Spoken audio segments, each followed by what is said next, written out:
ভাৰতক চেৰ পেলাই আমেৰিকাৰ সৈতে বিশেষ চুক্তি বাংলাদেশৰ আমেৰিকাক সন্তুষ্ট কৰাত উঠি পৰি লাগিছে বাংলাদেশ কিন্তু এই চুক্তিয়ে ভাৰতৰ বাবে কঢ়িয়াব বিপদ বাংলাদেশত খুপনি পুতি ভাৰতক আঘাত হানিব আমেৰিকাই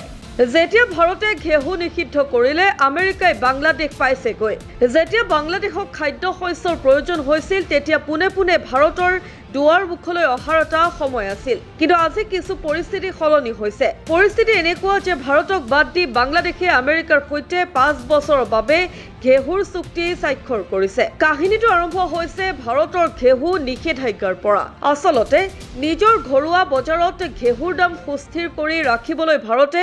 2022 চনত ঘেহুৰ ৰপ্তানি নিষিদ্ধ কৰিছিল ৰাছিয়া ইউক্ৰেইন যুদ্ধ আন্তঃৰাষ্ট্ৰীয় ঘেহুৰ নাটনি আৰু ভাৰতৰ গৰমৰ ঢৌৰ বাবে উৎপাদন কম হোৱাটোৱে ইয়াৰ কাৰণ আছিল কিন্তু নেপাল ইউএই আৰু বাংলাদেশৰ দৰে কিছুমান দেশক এই নিষেধাজ্ঞাৰ পৰা ৰেহাই দিয়া হৈছিল G2G অৰ্থাৎ চৰকাৰৰ পৰা চৰকাৰলৈ চুক্তিৰ অধীনত ভাৰতে এই দেশসমূহক ঘেহু যোগান ধৰিছিল ভাৰত আৰু বাংলাদেশৰ মাজত শেখ হাছিনাৰ চৰকাৰৰ দিনত অতি ঘনিষ্ঠ সম্পৰ্ক আছিল ভাৰতে তৎক্ষণাত সহায় কৰিছিল যেতিয়াই বাংলাদেশত ঘেহুৰ নাটনি হৈছিল বাংলাদেশলৈ ভাৰতৰ পৰা যোগান সস্তা আছিল কাৰণ দুয়োখন দেশৰ মাজত স্থলসীমা আছে বীমা আৰু পৰিবহনৰ খৰচ প্ৰায় নগণ্য আছিল ভাৰতৰ পৰা প্ৰতি বছৰে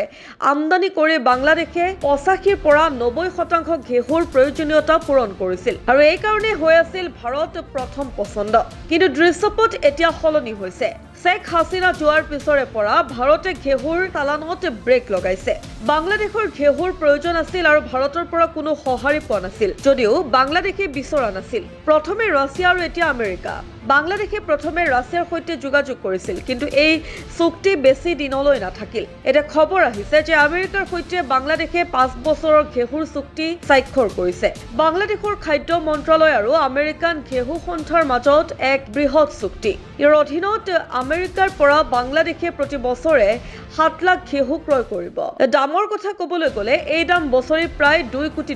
ইয়াত এতিয়া ডাঙৰ প্ৰশ্নটো উত্থাপন হৈছে যে এই চুক্তি কেৱল ঘেহুতেই সীমাবদ্ধ নে ইয়াৰ আঁৰত কিবা ৰাজনৈতিক খেল চলি আছে মনত ৰাখিব মাত্ৰ কেইদিনমানৰ আগতে ডোনাল্ড ট্ৰাম্পে বাংলাদেশৰ ওপৰত 35% শুল্ক আৰোপ কৰিছিল যিটো 1 আগষ্টৰ পৰা কাৰ্যকৰী হ'ব এনে পৰিস্থিতিত ট্ৰাম্পক আপলুত কৰিবলৈ বাংলাদেশে আমেৰিকাৰ সৈতে এই ঘেহুৰ চুক্তি স্বাক্ষৰ কৰিছে বুলি ধাৰণা কৰা হৈছে আৰু শুল্কৰ ক্ষেত্ৰত ট্ৰাম্পে নম্ৰতা প্ৰদৰ্শন কৰিব বুলি বাংলাদেশে আশা কৰিছে যদিও আমি ভাৰতৰ কথা কওঁ দেশত যাতে দাম বৃদ্ধি নহয় আৰু ৰাজহুৱা বিতৰণ ব্যৱস্থাত কোনো প্ৰভাৱ নপৰে তাৰ বাবে ভাৰতে ঘেহুৰ ৰপ্তানিৰ ওপৰত নিষেধাজ্ঞা আৰোপ কৰিছে কিন্তু ঘেহুৰ উৎপাদন এতিয়া ক্ৰমান্বয়ে সুস্থিৰ হৈ পৰিছে তথাপিও এই নিষেধাজ্ঞা সম্পূৰ্ণৰূপে উঠাই লোৱা হোৱা নাই এনে পৰিস্থিতিত বাংলাদেশৰ দৰে কৌশলগত সত্তাক ভাৰতে অগ্ৰাধিকাৰ দিব লাগিছিল যদিও ভাৰতেও অগ্ৰাধিকাৰ দিয়ে কিন্তু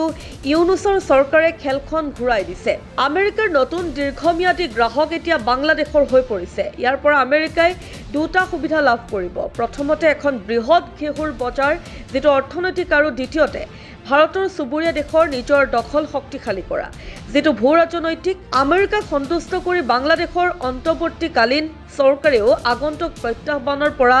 হাত সৰিবলৈ কৌশল গ্ৰহণ কৰিছে